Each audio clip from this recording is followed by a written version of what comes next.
This week on Spot I'm so excited to have my guest. She's a registered dietitian, but really an extraordinary content creator on social media. Her name is Kylie Sakaida, and she is just unbelievable. What I love is how she approaches nutrition and health and cooking and helping you to put the two all, I should say the three all together. She's dedicated to empowering individuals to make informed dietary choices based on science, but more importantly, helping you put those healthier lifestyle habits into your life without it being like a part time job. Just wait till you hear from Kylie. I am back with her. I brought her. I with her. She is the queen of social media, Kylie Sakaita. I am so excited. She is a registered dietitian nutritionist, as I mentioned before, but a whiz on social media, and I'm just can't wait. You got a new book out, so welcome, Kylie, to Spot On. Thank you so much for having me, Joan. I don't know how much the audience knows, but we go way back. Joan was my professor at BU, so this is Wait such a a minute. fun I moment. Wait a minute. She started VU very young because when you look at it, you're going to say, "Wow, she's like an adult," and that must make you wicked old. Okay, so but you were very No, no, we were actually in the same class. there. We go. You're so sweet. Yes. So yes, you went to BU, and you went to BU for nutrition and dietetics, right? Yep, I did. It's funny because I think I was there. I was in my dietetic internship when this podcast was started. I believe that was 2018, 2019. Is that Yeah. correct? Ooh, you're spot on, honey. Spot on, the podcast. That's right. That's right. So you went off and you did your internship, and then you went on to do great things. And so, where did you go when you first finished your internship? Because this is a fabulous story, how it's going to lead up to how she wrote this book. Um, so, what did you do when you first got out and started working? Yeah, I did my internship at Boston Medical, and then I worked at a few hospitals, Leahy inpatient. I worked at Boston Children's, and then I ended up working at MGH, and that was outpatient. And I started in 2019, and I was just seeing lots of different patients, weight management, diabetes, high cholesterol, just any condition that people had, they came in, and I would counsel them through that. But then, of course, I started in 2019. The pandemic started in 2020, and that was a whole other, I feel like, era of people's lives. So I started watching TikToks just as a consumer, just as someone who loves social media, um, in mid 2019. So when 2020 and the pandemic hit, I saw how much health and nutrition misinformation flooded the platform. And I think I really was concerned not just of like the future of nutrition, but also just how people viewed food and how people viewed their own health and how much agency they had over that. I've always been interested in public health. I got my master's at BU as well as my bachelor's, but I always wanted to go back to school just to get my doctor of public health so I could eventually transition from one-on-one outpatient work to hopefully implementing larger scale interventions so that I could help improve the nutrition status of lots of different people all at once instead of just that one-on-one interaction. So once I realized that a lot of people were getting their news and education from social media, that's when I wanted to be this, more evidence-based, qualified source that people could rely on when they felt overwhelmed. So that every day after work at MGH, and I would still go in during the pandemic, I would come home, I would film videos, I would post a video almost every day during the pandemic, which is really different than now. But I used to post videos much more frequently, talking about nutrition myths or ways to add fiber into the diet or um, how to balance your plate, all of these different things that I think people were interested in. And also, there were just so many different diet trends during the pandemic, too, that came out that I wanted to address head on. And that eventually just kept going. And I'm now doing mostly that and dedicating a lot of my time to hopefully educating a lot more people You than know, it's just those funny, people. Kylie, is you just said something before, like, oh, maybe I'll, wanted to get a doctorate in public health. honey, I think you achieved your public health goal because you have how many million followers on social media, Kylie? I don't know. A few million I think it's like across five. I think it's like across five. platforms. Just don't say few, say five. Just 5 million a few across people. all these platforms. And you know, that's so interesting. And I'm so wicked proud of you. Do you miss the Wicked from Boston? I'm so Oh wicked. gosh. That stuck with me when I went back to the West Coast. I now live in LA, as you know. And a lot of Boston words have just seeped into my vocabulary and it's hard to get it out. But Wicked is definitely one of them. Keep wicked, girl. So, when you think about that, because we've done this before, there's so much misinformation about nutrition and So diet much. and health that you're really, when you talk about doing good for public health, because you're not only is she, on top of her game and qualified to do this, she actually just wrote this book that I was talking to you about. And Kylie, why don't you hold it up? Right It's here. awesome. And it is so easy, so good, so delicious. I've already went through it all, and we're going to get to what's in the cookbook. But really, really, you really mastered your social media presence, and then decided to put it into a cookbook. So, well, tell me. Well, you tell me. Why did you write the cookbook? Yeah. And I'm sure you can relate to this too. As a fellow dietitian, I've always been passionate about helping people eat better, without like the whole stress of having to navigate the nutrition landscape. I think people get so overwhelmed with so many different tips that they get. I think so many people feel as though nutrition advice online is really overcomplicated. And I wanted to create something that makes eating well feel effortless and also straightforward. I know that myself as a dietitian, I remember what it's like to feel overwhelmed with healthy eating, and I know that I'm not alone. And even as a dietitian, I remember being overwhelmed with, okay, now that I know how to eat healthy, how do I actually implement this evidence-based information into practical tips or into recipes that I actually enjoy and would be able to prepare after a busy shift at the hospital. So at the end of the day, I wanted something that people could enjoy in terms of like the recipes. I wanted it to be something that people actually felt that they wanted to eat because I feel like so many nutritious recipes with fiber and protein aren't always enjoyable for a lot of people. So I wanted it to be enjoyable, but I didn't want it to be something that was also overwhelming too. So there's so many different, I think, components of the book that make it not just an evidence-based guide, but make it, I think, a go-to in terms of a recipe book.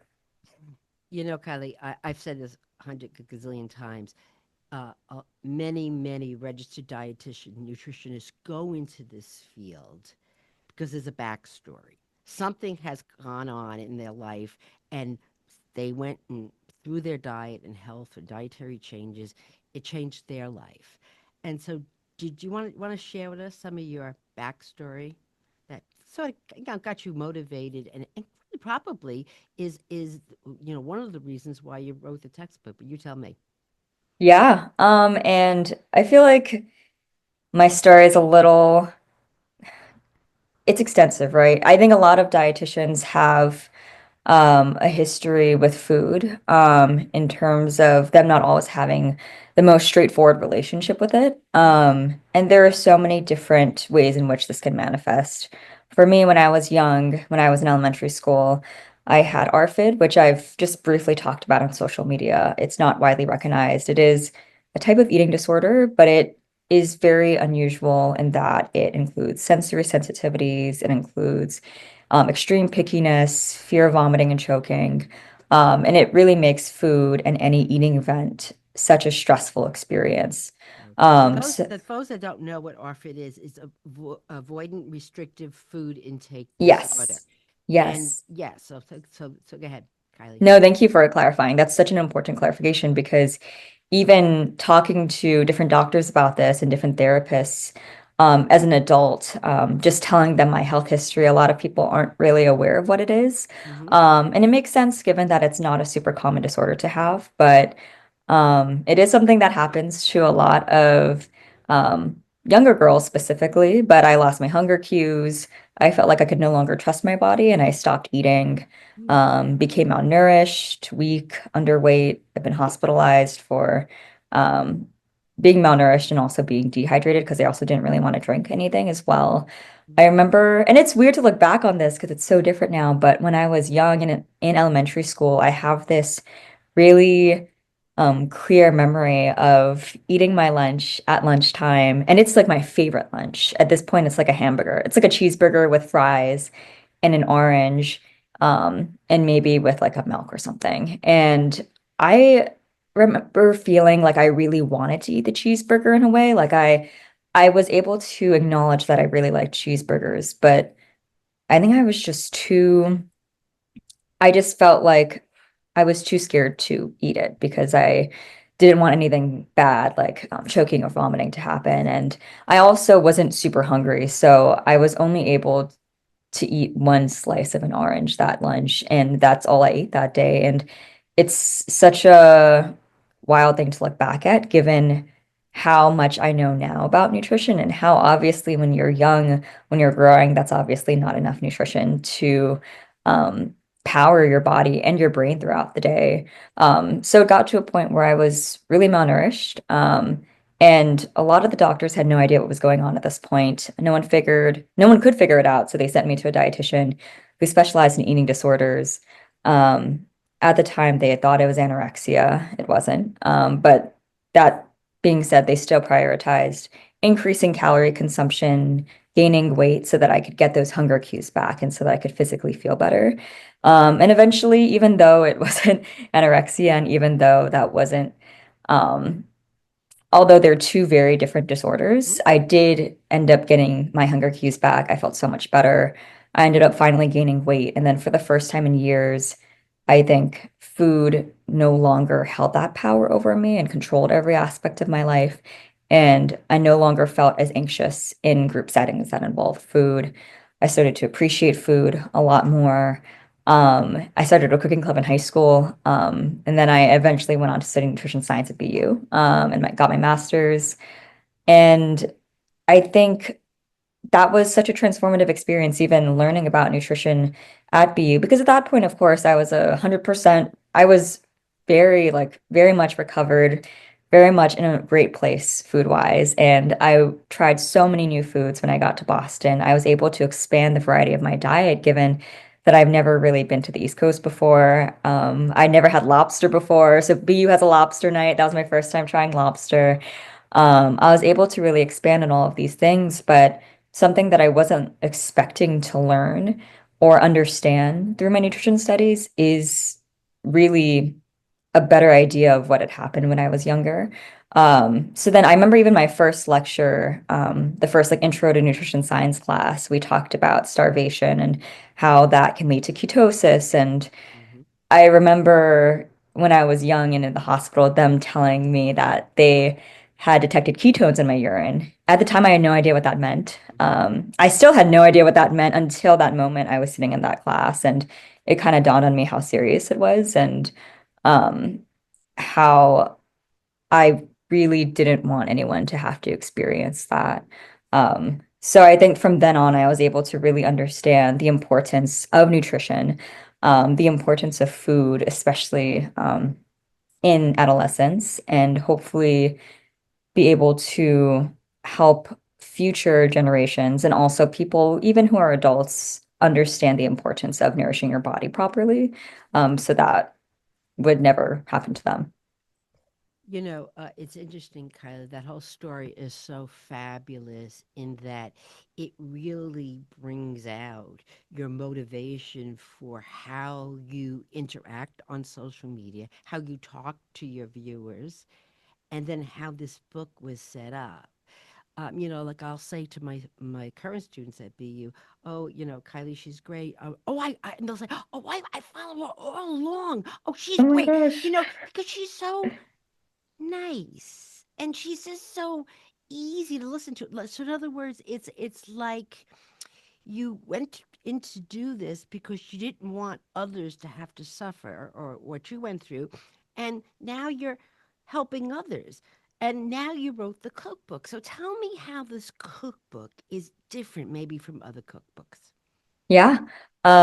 First of all, I had no idea that I was ever mentioned in class. I'm honored. Oh, yes. Oh my You gosh. If always, that you always say, anyone even what? knows who I am, that's an honor. Well, this is what happens because I'll say, what are credible people to follow on social media? Are the registered dietitians, and your name always comes up. So that's how we talk about you. Yeah. My gosh, I'm flattered, truly. That made my day. But yeah, I mean, in regards to the cookbook, I feel as though it's a little different. I really wanted it to be a nutrition guide and cookbook all in one. So it combines nutrition, just basic nutrition education with practical recipes.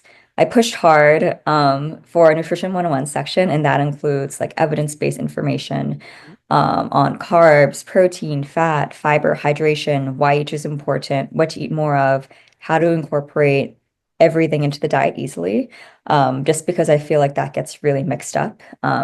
On social media. It's nothing too advanced, but it really is just an intro to what these components of our diet look like and how we can balance that out. There's multiple guides, including how to balance your plate, how to eat mindfully, how to stock your pantry, fridge, and freezer, how to meal plan, how to stock or shop for success.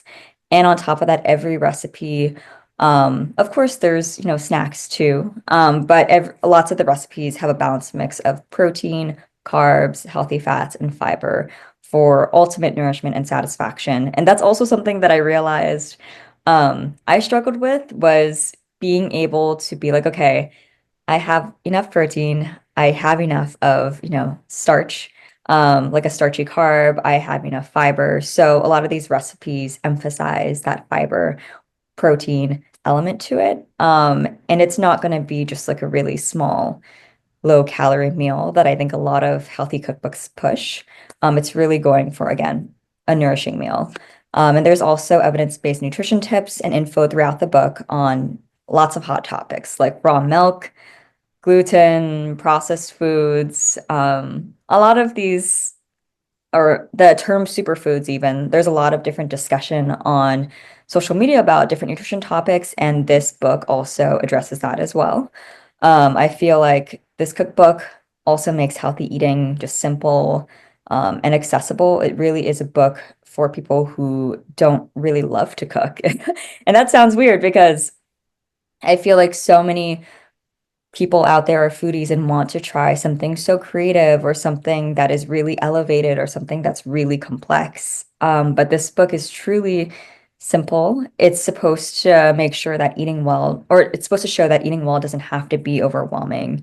There's no complicated recipes or really expensive and inaccessible ingredients. It's designed to minimize prep time with shortcuts like frozen veggies, nutrient-dense convenience foods like rotisserie chicken. There's a chapter on freezer-friendly meals. It really does feature fast meals and flexible recipes for people who still want a lot of flavor, but just are too overwhelmed to think about how to do that themselves. You So I know, feel like I yeah. might be biased. I might be biased, but I do really love my cookbook because I feel like it's everything that I would have wanted growing up overwhelmed with everything out there. Okay, you see what you just said. Here we go again. The backstory, like your experience, what you experienced growing up, and wish you had. Now you're giving it to the public. You know, people are busy and not I mean people many people value nutrition and good health and good healthy eating, but it's Tuesday and they got home late and the kids are hungry and they, what I mean, so they're just trying so hard. So that's what I love about this book is that it's simple. It's got it has like an Asian infusion to it, which I love, and it tells you how to get organized. Well, you talked about stocking up the pantry. Well, it's great to open up a cookbook on Tuesday, but then you look at the ingredients and oh, I don't have blank. But what you have in your book, which I love, is something called recipe remixes. So in other Mhm. words, okay, so I said chicken and you don't have chicken. All right, so put something and you give Yeah. ideas of ways to so we don't panic because many people will need to follow a recipe, and they're not good at substitutions, and Mhm. you do it for them. Yeah, no, I'm so glad that that's something that you notice and something that you like because as you had said, like I find getting all of the ingredients for a recipe, it can be, again, stressful if you don't have access to that ingredient. So I'm hoping that with the recipe remixes, you could still find swaps that, even if you want to change the flavor of a dish a little, or if you want to change the spice level, if you want to make this non-dairy, if you don't want meat and you actually have fish, like these are things that you could do instead. Just because, again, I feel like cookbooks to follow a cookbook 100%, you have to have like so many ideal conditions being met. Like, you have to typically have a higher budget for certain ingredients, or you have to have a certain amount of time. So hopefully with recipe remixes, people are able to change things up. Also, if they even like the recipe and they want to do something similar, but again, use a different protein, that's also something that they could do. So thank you for bringing that up. Thank you for also appreciating it because it's something that No, I like, but of and course everyone's different. absolutely, and the part another many of the sections of this cookbook that I enjoyed, but one was this how to stock a pantry, Hmm. and what I really loved is you love frozen food and canned food, and girlfriend, so Hmm. do I. Like Yep. I need backup. Like fresh is fabulous, Yes. but I need backup. On a Thursday, there's like no produce left in the house. I got to go to can. I got to go frozen. So can you, for please tell our listeners a spot on how good canned and frozen foods can be? Oh my gosh, I could talk about this forever, just like you. I'm a huge fan of frozen and canned foods. I mean, I grew up on a lot of frozen and canned and convenience foods. A lot of the things that my parents would make, because they both worked jobs, Okay. full-time jobs. Hmm. It's, of course, they're going to be tired too. So I grew up a lot on canned vegetables, frozen proteins that, of course, you should thaw. Beans, all of these really convenience foods that I think are overlooked by the nutrition and health community. Hmm. It's something that I don't even think they were aware of the fact that something like frozen fruits and veggies are just as nutritious, if not more nutritious than fresh veggies, just because they're picked at peak ripeness, Hmm. they're flash frozen. We used a lot of rotisserie chicken. I ate so much rotisserie chicken growing up from Costco, the $5 one, just because it's so affordable, it's so accessible, and it's already taken so much of that prep work out of it. Like it would be more effort to cook a whole chicken, but instead here's the chicken already cooked, already seasoned, and there's so much that you could do with it.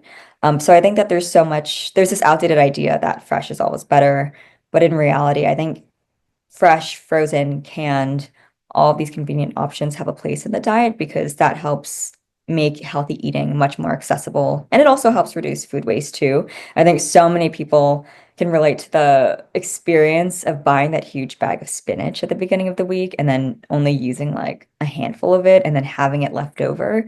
But instead, if you use like something like frozen spinach, Right. it's just going to live in your freezer for as long as you want to use it. And that's also a money saving tactic as well. And stopping food waste. You know, Hmm. uh, I'm green with envy because my friend Kylie here is in California, so she has access to gorgeous produce. I'm here in Boston in March. Okay, Boston in March. Can I just tell you about Boston in March? Oh, yes, you can. Okay, so I may want mangoes, but honey, I can't get a mango. Boston, Right. but frozen mangoes. Woohoo! Hmm. You know, Hmm. and so I think again, what you've done since you grew up like this, where the rotisserie chicken, and gosh, I love rotisserie chicken, and canned and frozen, you're sort of bringing that forward and saying yes, because your parents both work, and so do most households have one or two adults working, and it's just a long day, and that's what I love about this book is how to do it so easy, so good. I'm taking your title, and so delicious, and really not a part-time job. So what I know this is hard because this is like saying, okay, you have five children. Tell me what your three favorite children are. But I'm going to do this anyway. Hmm. What are your three favorite recipes from the book? This is hard. I know. I would say that if I were to narrow it down even by chapter, my favorite chapter is the buildable section. So a lot of the recipes there are my favorites, like the blackened fish taco bowl. That's Ooh. actually it's this it's this recipe right here. The blackened fish taco bowl is the cookbook cover photo. It's just so balanced flavor-wise too. If you like blackened fish tacos, naturally the name says that, but if you like that, this is like the recipe for you. It has bell peppers, red onions, black beans, and it takes less than 30 minutes to prepare. It's something that I make every week. It utilizes, white fish. I like mahi mahi, but you can really use any white fish. And it is high fiber, high protein, so tasty, so easy, so good. It really is the book in a dish, and I think it tastes great. And I also even sent the recipe to my friend who wanted to try mahi mahi because they had gotten the frozen mahi mahi package at Costco and wanted to utilize it. So then I sent her the recipe. I didn't expect anything. I just expected her to use it and that was it. But then she texted me on this random night and she was like, "This is crazy. Like, this recipe is so good." And she sent me a photo of it. And it's like the biggest compliment when someone Of says that course. because my biggest fear is that I'm like, what if I just think it's really good and no one else does? But she was just like, "This is so tasty." And she sent it to me. I think she made it again the next night and then again the morning after that and sent me a photo every single time. So the first one, I was like, maybe she's just being really nice. Maybe she's just trying to hype me up and like it's not that good or something. But then she just kept making it, and I was like, oh, she actually really likes this. And then she made it again the day, like a few days after that, and I was just I was flattered that she made it so many times, but it reaffirmed the fact that I was like, this is a good dish, and she thinks so too. And she has good taste. So I'm like, okay, that means something to me. That's one of my favorites. And another dish in that chapter is the Thai basil chicken bowl.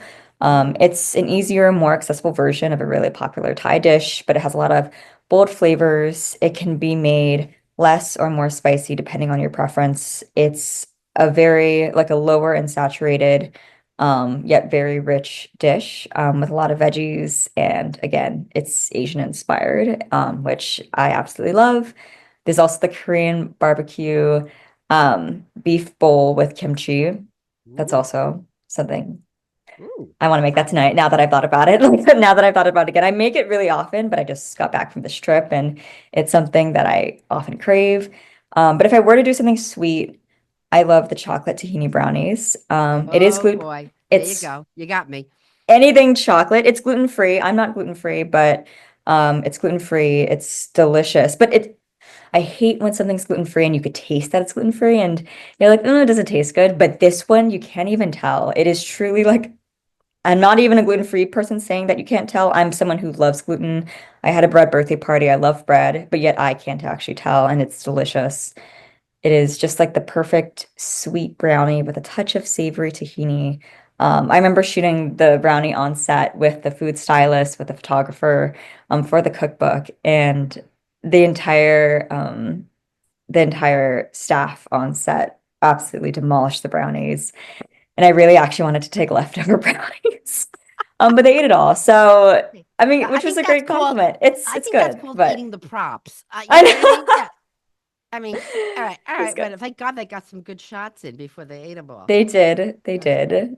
Well, I just went home and made more, so it was fine. But I am thrilled. I read through the book. I cannot wait to give this to everybody that I know. So easy, so good. And on the Spot on Facebook page, we're going to put a link to the book so you can thank you. easily order it and get it in here. And uh, this is not only should you have it, and I recommend you do it, but this is how you give great gifts. Mother's Day, bridal showers. You're going over to somebody's house for dinner. You bring a copy of the cook. I mean, these are the kinds of gifts because what we're doing here is spreading the good word and making it easier for people to eat healthfully and not making it a part-time job. So, Miss Kylie, I can't even thank you enough for coming on Spot On. No, thank you so much for having me. This was so nice just to even catch up. And I know we just saw each other a few months ago, and we'll see each other again in the next few months. Oh, But yes. You it's can run, it's but cool you to be can't here. hide, honey. I will Oh find you. no. All right? Of course. I'm always looking forward to talking and seeing you, Joan. Good. Take care. Bye. Okay, bye.